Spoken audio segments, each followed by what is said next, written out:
നമ്മുടെ ശരീരത്തിൻ്റെ ഉള്ളിൽ നമ്മൾ മനസ്സ് വെച്ച് നമ്മൾ ധ്യാനിക്കുകയാണെങ്കിൽ ഈ ശരീരത്തിൻ്റെ ഈ 5 സ്കന്ധങ്ങളെ പറ്റിയുള്ള ബോധം നമ്മൾക്കുണ്ടാകും. എന്തൊക്കെയാണ് ശരീരത്തിൻ്റെ 5 സ്കന്ധങ്ങൾ എന്ന് പറയുന്നത്? ഒന്ന്, ഈ രൂപസ്കന്ധം, അതായത് ഈ ശരീരം, പഞ്ചഭൂതങ്ങളാൽ നിർമ്മിതമായിട്ടുള്ള ഈ ശരീരം, ഇതിനെപ്പറ്റി നമ്മൾ അറിയാൻ തുടങ്ങും. ഇതിൻ്റെ അനിത്യ സ്വഭാവത്തെപ്പറ്റി നമ്മൾ അറിയാൻ തുടങ്ങും. ഇനി അടുത്ത് മനസ്സിൻ്റെ 4 സ്കന്ധങ്ങളുണ്ട്: വിജ്ഞാനം, സംഖ്യ, വേദന, സംസ്കാരം. അതായത് കണ്ണ് ഏതെങ്കിലും രൂപത്തെ കാണുന്ന സമയത്ത് ചക്ഷുവിജ്ഞാനം ഉണ്ടാകും, അതാണ് വിജ്ഞാനം. സംഖ്യ എന്ന് പറയുന്നത് അതിനെ തിരിച്ചറിയും, അത് നല്ലതോ ചീത്തയോ എന്ന് പറഞ്ഞ് നമ്മൾ തിരിച്ചറിയും, അതിനെയാണ് സംഖ്യ എന്ന് പറയുന്നത്. വേദന എന്ന് പറയുന്നത് നല്ല കാര്യമാണെങ്കിൽ ശരീരത്തിൽ ഒരു സുഖസംവേദന ഉണ്ടാവും, ചീത്ത കാര്യമാണെങ്കിൽ ഒരു ദുഃഖസംവേദന ഉണ്ട്, അതിനെ വേദന എന്ന് പറയുന്നു. സംസ്കാരം എന്ന് പറയുന്നത് നമ്മുടെ സാധാരണ പ്രതിക്രിയ, അതായത് ഇത് എൻ്റെയാണ് എന്നുള്ള അതിനെ ഒരു പിടിക്കൽ, അതിനെയാണ് ഈ സംസ്കാരം എന്ന് പറയുക.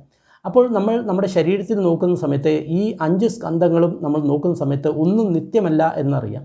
ശരീരം ഉദയവ്യയം ആയിക്കൊണ്ടിരിക്കുന്നു, അതേപോലെ വിജ്ഞാനം, സംഖ്യ, വേദന, സംസ്കാരം ഇതും മാറിക്കൊണ്ടിരിക്കുന്നു, ഒന്നും നിത്യമല്ല.